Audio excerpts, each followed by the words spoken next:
ॐ सहनाववतु सहनौ भुनक्तु सह वीर्यं करवावहै तेजस्विनावधीतमस्तु मा विद्विषावहै। ॐ शांति शांति शांति।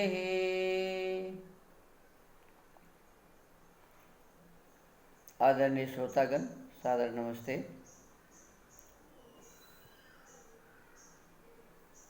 हम अभी ऋग्वेदादि भाष्य भूमिका के उपासना विषय पर चर्चा कर रहे हैं। महर्षि दयानंद सरस्वती जी लिखते हैं कि यदि हमें उपासना करनी हो तो महर्षि पतंजलि जी के योग दर्शन के अनुसार ही हमें उपासना करनी चाहिए, और वो सूत्र के माध्यम से उपासना कैसे किया जाए इस पर विशेष रूप से लिखते हैं।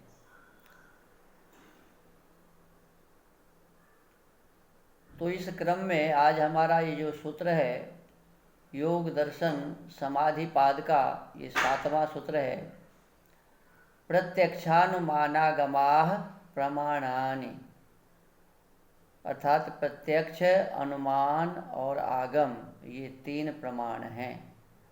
तो योग दर्शन में 3 प्रमाण बताया गया,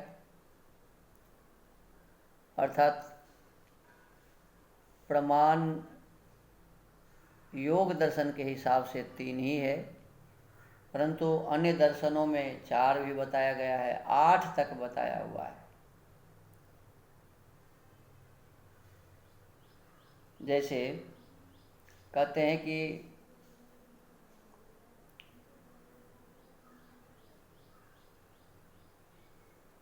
सबसे पहला जो है वो प्रत्यक्ष है, दूसरा अनुमान है, तीसरा उपमान, चौथा शब्द, 5वां ऐतिह्य, 6ठा अर्थापत्ति, 7वां संभव और 8वां अभाव। ये 8 प्रकार के प्रमाण हैं। तो इसमें जो प्रत्यक्ष प्रमाण है इसके बारे में लिखते हैं कि प्रत्यक्ष उसको कहते हैं कि जो चक्षु आदि इंद्रिय, माने चक्षु, नासिका, जिह्वा, कान, सारे शरीर के ये त्वचा हैं, तो ये सब जो ज्ञान इंद्रियां हैं, तो कहते हैं कि इन चक्षु आदि इंद्रिय और उसके जो विषय है, जैसे चक्षु का विषय है रूप, नासिका का विषय है गंध, जिह्वा का विषय है रस, ऐसे ही कर्ण का विषय है, श्रोत्र का विषय है शब्द, और त्वचा का विषय है स्पर्श। तो रूप आदि विषयों के संबंध से सत्य ज्ञान उत्पन्न हो। प्रत्यक्ष उसको कहते हैं कि जो चक्षु आदि इंद्रिय और रूप आदि विषयों के संबंध से सत्य ज्ञान उत्पन्न हो। जैसे दूर से देखने में संदेह हुआ कि वह मनुष्य है व कुछ और, फिर उसके समीप होने से निश्चय होता है कि यह मनुष्य ही है, अन्य नहीं, इत्यादि प्रत्यक्ष के उदाहरण हैं। फिर दूसरा अनुमान प्रमाण है।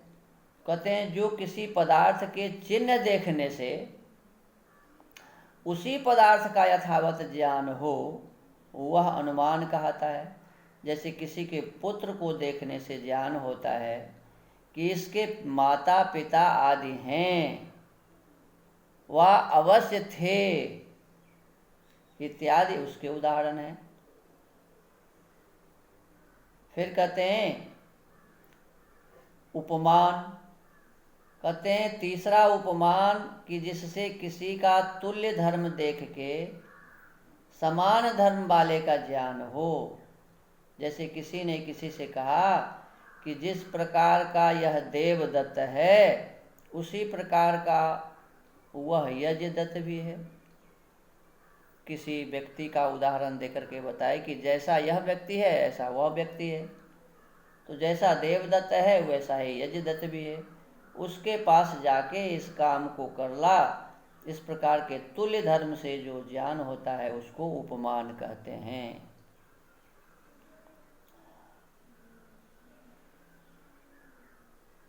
चौथा है शब्द। कहते हैं शब्द प्रमाण वह है जो प्रत्यक्ष और अप्रत्यक्ष अर्थ का निश्चय कराने वाला है। जैसे ज्ञान से मोक्ष होता है, माने जिस पुस्तक में यह लिखा हो कि ज्ञान से मोक्ष होता है, यह आप्तों के उपदेश शब्द प्रमाण का उदाहरण है। जो वेदानुकूल अपना जीवन जिया, जो विद्वान हैं, जो किसी भी प्रकार से किसी विषय, व्यक्ति, वस्तु के लोभ, मोह, क्रोध, काम आदि के कारण किसी विषय वस्तु को नहीं कह रहा, तो ऐसे जो आप्त पुरुष हैं, ऐसे आप्त पुरुष के द्वारा बताए हुए जो शब्द हैं वो कहते हैं कि ये शब्द प्रमाण है। आप्तों के उपदेश शब्द प्रमाण का उदाहरण है। फिर पांचवा जो है वो है ऐतिह्य, अर्थात सत्यवादी विद्वानों के कहे व लिखे इति वृत्ति का नाम इतिहास है। जैसे देव और असुर युद्ध करने के लिए तत्पर हुए थे, जो यह इतिहास ऐतरेय, शतपथ, ब्राह्मण आदि सत्य ग्रंथों में लिखा है उसी का ग्रहण होता है, अन्य का नहीं। माने जो सही सही कथा लिखी हुई है, जो घटना कभी घटी और उस प्रकार के घटना का विवरण जहाँ है तो उस विवरण का नाम इतिहास है। तो उसमें शतपथ, ऐतरेय आदि ब्राह्मण ग्रंथ को यहाँ इतिहास बताया गया है। तो शतपथ, ब्राह्मण आदि सत्य ग्रंथों में लिखा है उसी का ग्रहण होता है, अन्य का नहीं। यह पांचवा प्रमाण है। फिर छठा प्रमाण अर्थापत्ति है। कहते हैं जो एक बात किसी ने कही हो उससे विरुद्ध दूसरी बात समझी जाए। जैसे किसी ने कहा कि बादलों के होने से वृष्टि होती है, तो दूसरे ने इतने ही कहने से जान लिया कि बादलों के बिना वृष्टि कभी नहीं हो सकती। इस प्रकार के प्रमाण से जो ज्ञान होता है उसको अर्थापत्ति कहते हैं। सातवां संभव।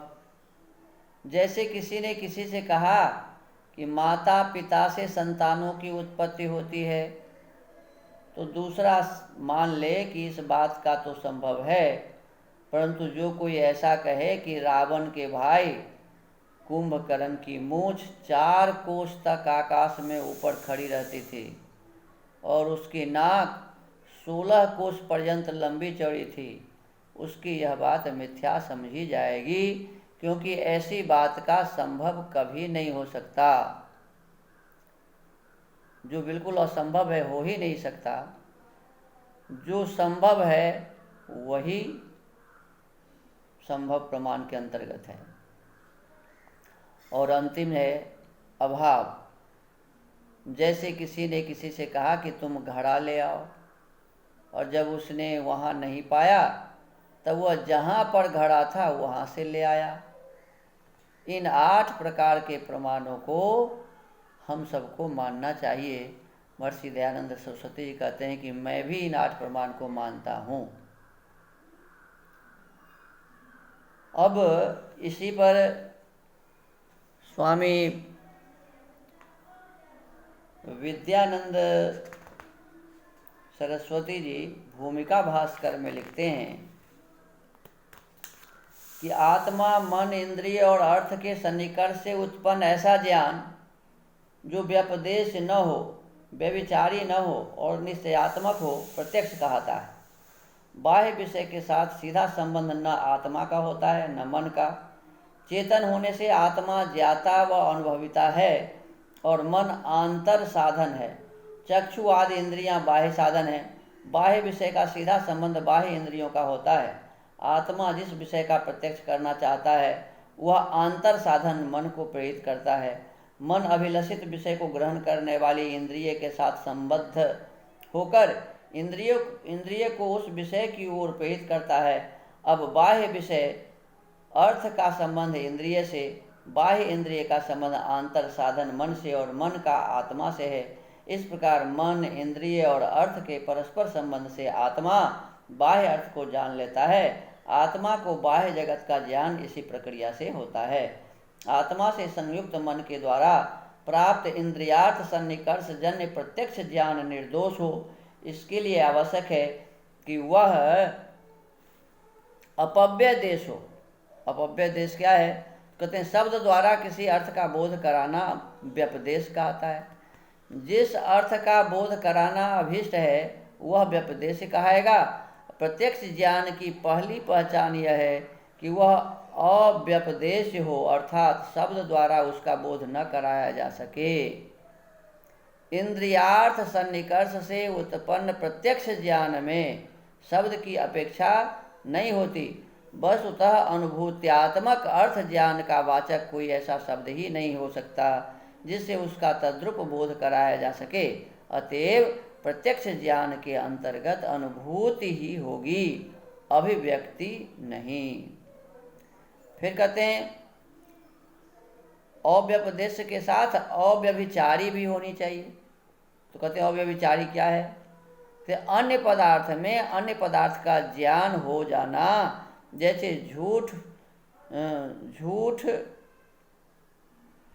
पुटे में टेढ़ी मेरी रस्सी को देखकर, माने जल्दी जल्दी में टेढ़ी मेरी रस्सी को देखकर सांप समझ लेना व्यभिचारी ज्ञान कहता है, जो पर्याप्त प्रकाश होने या निकट जाकर देखने पर नष्ट हो जाता है। जहाँ जिसका अभाव हो वहाँ उसका दिखना व्यभिचारी ज्ञान है। जहाँ जिसका अभाव हो वहाँ उसका दिखना व्यभिचारी ज्ञान है। और इंद्रियार्थ सन्निकर्षोत्पन्न होने पर भी वह प्रत्यक्ष नहीं माना जा सकता। रस्सी को रस्सी जानना ही अव्यभिचारी ज्ञान कहलाएगा। माने रस्सी में सांप का ज्ञान व्यभिचारी ज्ञान है, सांप में रस्सी का ज्ञान व्यभिचारी ज्ञान है, और सांप में सांप का ज्ञान और रस्सी में रस्सी का ज्ञान अव्यभिचारी ज्ञान कहलाता है। फिर कहते हैं व्यवसायात्मक हो। व्यवसाय पद का अर्थ है क्रिया का पूर्ण रूप से संपन्न होना। ज्ञान के क्षेत्र में इसका अर्थ है निश्चय पर पहुंच जाना अथवा संदेह रहित हो जाना। इस प्रकार व्यवसायात्मक पद का अर्थ हुआ निश्चयात्मक। जब तक कोई यह रस्सी है या सांप अथवा यह बालू है या जल की दुविधा में ग्रस्त है, तब तक उसका ज्ञान इंद्रियार्थ सन्निकर्षोत्पन्न होने पर भी प्रत्यक्ष की कोटि में नहीं आएगा। संशय रहित निश्चयात्मक अर्थात व्यवसायात्मक होने पर ही वह प्रत्यक्ष माना जाएगा। प्रत्यक्ष के विषय में यह जानना आवश्यक है कि इंद्रियार्थ सन्निकर्ष से गुणों का प्रत्यक्ष होता है, किंतु गुण और गुणी में समवाय संबंध होने से गुणों के साथ गुणी का प्रत्यक्ष मान लिया जाता है। आसुगतित्वान मनसः, मन के आसुगति होने से यह प्रक्रिया इतने वेग से होती है कि हम गुणी का ही प्रत्यक्ष अनुभव करते हैं। तो इस प्रकार से प्रत्यक्ष प्रमाण के संबंध में लिखा गया। अब है अनुमान। कहते हैं प्रत्यक्ष पूर्वक होने वाला अनुमान प्रमाण कहता है। अनुमान शब्द का अर्थ है अनु अर्थात प्रत्यक्षस्य पश्चान्मीयते ज्यायते येन तदनुमानम, अर्थात जिसका कोई एक देश अथवा संपूर्ण द्रव्य किसी काल अथवा स्थान में प्रत्यक्ष हुआ हो, उसका दूर देश में सहचारी का एक देश अवयव के प्रत्यक्ष होने पर अदृश्य सहचारी या अवयवी का ज्ञान होने को अनुमान कहते हैं। जैसे आग और धुएं को एक साथ देखने अथवा लिंग और लिंगी के संबंध का प्रत्यक्ष होने पर कालांतर में एक का प्रत्यक्ष हो जाने पर दूसरे को अनुमान से जान लिया जाता है। अनुमान के प्रयोग में निम्न प्रकार 5 अवयवों का उपयोग किया जाता है। कहते हैं पहली प्रतिज्ञा, वहाँ आग है। दूसरा हेतु, क्योंकि वहाँ धुआं दिखाई दे रहा है। उन्होंने प्रतिज्ञा किया कि वहाँ आग है। क्यों आग है? तो हेतु देते हैं कि धुआं दिखाई दे रहा है। फिर दृष्टांत देते हैं, जैसे रसोई घर में आग से धुआं निकलता है, तो ये हो गया क्या कहते हैं दृष्टांत। फिर उपनय, वैसा ही यहाँ है, अर्थात धुआं दिखाई दे रहा है। निगमन, धुआं होने से वहाँ आग अवश्य है। इस प्रकार वर्तमान में धुएं का प्रत्यक्ष होने से और लिंग लिंगी संबंध की स्मृति होने से अप्रत्यक्ष अर्थ अग्नि का अनुमान द्वारा ज्ञान हो जाता है। अनुमान 3 प्रकार का माना गया है, एक पूर्ववत, दूसरा शेषवत और तीसरा सामान्यतो दृष्ट। तो पूर्ववत क्या है? कहते हैं जब कार्योन्मुख कारण को देखकर कार्य का अनुमान होता है तब पूर्ववत अनुमान होता है। जैसे बादलों को देखकर वर्षा होने का अनुमान। कारण सदा कार्य से पहले होता है, इसीलिए इसे पूर्ववत कहते हैं। यहाँ कारण बादल पहले और कार्य वर्षा पीछे है। फिर दूसरा है शेषवत, जहाँ कार्य को देखकर कारण का अनुमान होता है। कारण को देखकर कार्य का अनुमान, ये है पूर्ववत। और शेषवत हुआ कि कार्य को देख के कारण का अनुमान। जैसे नदी में बाढ़ को देखकर ऊपर हुई वर्षा का अनुमान होता है, पुत्र को देखकर पिता का अनुमान होता है, सृष्टि को देखकर उसके रचयिता ईश्वर का ज्ञान होता है, और सुख दुख को देखकर पाप पुण्य के आचरण का ज्ञान होता है। ये यहाँ शेषवत अनुमान है। धुएं को देखकर अग्नि का अनुमान भी शेषवत का उदाहरण है। पूर्व विद्यमान कारण की अपेक्षा से कार्य शेष समझा जाता है, अतः शेष पद कार्य का बोध कराता है। फिर है सामान्यतो दृष्ट। अतः विभिन्न प्रदेश में एकत्वेन दृष्ट व्यक्ति या पदार्थ जहाँ अदृष्ट अर्थ का अनुमान कराता है वहाँ सामान्यतो दृष्ट अनुमान होता है। यात्रा के बिना कोई व्यक्ति एक स्थान से दूसरे स्थान पर नहीं पहुँच सकता, इसलिए गत वर्ष वाराणसी में देखे गए देवदत्त को आज दिल्ली में देखकर उसकी यात्रा हमारे लिए अदृष्ट का अनुमान हो जाता है। यह सामान्यतो दृष्ट का उदाहरण है। यहाँ कार्य कारण संबंध न होकर साधर्म के आधार पर अदृष्ट अर्थ का बोध होता है। तो अनुमान प्रमाण 3 प्रकार का बताया। अब अनुमान के पश्चात है उपमान। कहते हैं प्रसिद्ध अर्थात प्रत्यक्ष साधर्म सादृश्य से साध्य का साधन उपमान कहता है। उपमीयते येन तदुपमानम, जिसके समान किसी का कथन किया जाए वह उपमान होता है, और जिसके विषय में कथन किया जाए वह उपमेय है। 2 पदार्थों में सादृश्य होने पर उपमान से काम लिया जाता है। स्वामी ने सेवक से कहा, जाओ विश्वामित्र को बुला लाओ। सेवक बोला, मैं तो उसे पहचानता नहीं, इतने लोगों के बीच में से उसे कैसे बुला कर लाऊं? स्वामी ने कहा, देवदत्त को तो तुम अच्छी तरह जानते हो, बस बिल्कुल वैसा ही विष्णुमित्र है। सेवक गया और एक पुरुष को देवदत्त जैसा देखकर बुला लाया, वही विष्णुमित्र निकला। नील गाय का गाय से सादृश्य बताए जाने पर इन 4 अवयवों के प्रयोग से नील गाय की पहचान होती है। गवय नील गाय से सादृश्य का ज्ञान, जंगल में नील गाय का प्रत्यक्ष, पूर्व सुत गाय और नील गाय के सादृश्य की स्मृति, पशु विशेष में गाय का सादृश्य देखकर उसके नील गाय होने का निश्चय। उपमान की विशेषता मनोवैज्ञानिक साम्य है, जिसे प्रसिद्ध अथवा प्रत्यक्ष साधर्म की संज्ञा दी गई है। ऐसा साधर्म को उपमेय को देखते ही उसका निश्चय करा देता है। अब है शब्द। अतः आप्त पुरुष का वचन शब्द कहता है।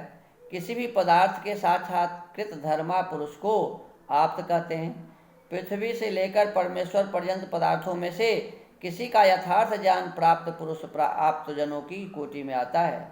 वह जैसा अपने आत्मा में जानता है और जिससे वह स्वयं सुख पा चुका है, उसी के कथन की इच्छा से प्रेरित हो सब मनुष्यों के कल्याणार्थ उपदेश करता है।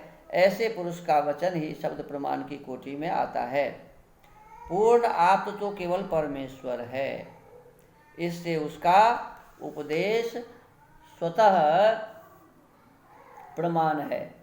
दृष्टांत तथा अदृष्टार्थ, दृष्टार्थ तथा अदृष्टार्थ होने से शब्द दो प्रकार का है। शब्द प्रमाण से जाने गए जिस अर्थ को इंद्रियों द्वारा प्रत्यक्ष किया जा सके वह दृष्टार्थ है। शब्द प्रमाण से जाने गए जिस अर्थ को इंद्रियों द्वारा प्रत्यक्ष किया जा सके वह दृष्टार्थ है। जैसे किसी ने कहा कि मेरे घर में आम का पेड़ लगा है, वहाँ जाकर देखा तो आम का पेड़ खड़ा पाया। वक्ता का ऐसा कथन दृष्टार्थ शब्द प्रमाण का उदाहरण है, क्योंकि उसके कथन की पुष्टि प्रत्यक्ष प्रमाण से हो गई है।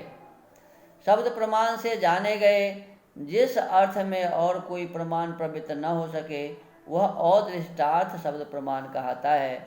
जैसे वैदिक वाङ्मय का प्रसिद्ध विधि वाक्य है, अग्निहोत्रम जुहुयात स्वर्ग कामः, अर्थात स्वर्ग प्राप्ति की इच्छा वाला यज्ञ करे। इस वाक्य से बोधित है और अर्थ को इंद्रियों द्वारा नहीं जाना जा सकता, इसलिए यह वैदिक वाक्य अदृष्टार्थ है। लौकिक वाक्य और वैदिक वाक्य के आधार पर किए शब्द प्रमाण के विभाग में प्रायः लौकिक वाक्य दृष्टार्थ तथा वैदिक वाक्य अदृष्टार्थ समझने चाहिए। दोनों का प्रामाण्य शास्त्र सम्मत है। पांचवा ऐतिह्य। जिन बातों को परंपरा से कहते सुनते चले आते हैं या यत्र तत्र सद्ग्रंथों में जिनका उल्लेख मिलता है, ऐसे प्रवादों अथवा कथानकों की परंपरा का नाम ऐतिह्य है। ऐतिह्य में प्रथम प्रवक्ता का निर्देश नहीं रहता, इसीलिए यह शब्द प्रमाण के अंतर्गत नहीं आता, ये ऐतिह्य कहता है। अब है अर्थापत्ति। किसी के एक बात कहने से जब दूसरी बात स्वतः सिद्ध हो जाए तो वह अर्थापत्ति कहती है। जैसे किसी के यह कहने पर कि बादल के होने पर ही वर्षा होती है, यह अपने आप सिद्ध हो गया कि बादल न होने पर वर्षा नहीं होती। इसी प्रकार यह कहने पर कि कारण के होने पर कार्य होता है, यह बिना कहे सिद्ध हो जाता है कि कारण के बिना कार्य नहीं होता। इस प्रकार का ज्ञान अर्थापत्ति प्रमाण से प्राप्त होता है। संभव तो जो सृष्टि क्रम के अनुकूल हो वही संभव है। माता पिता के बिना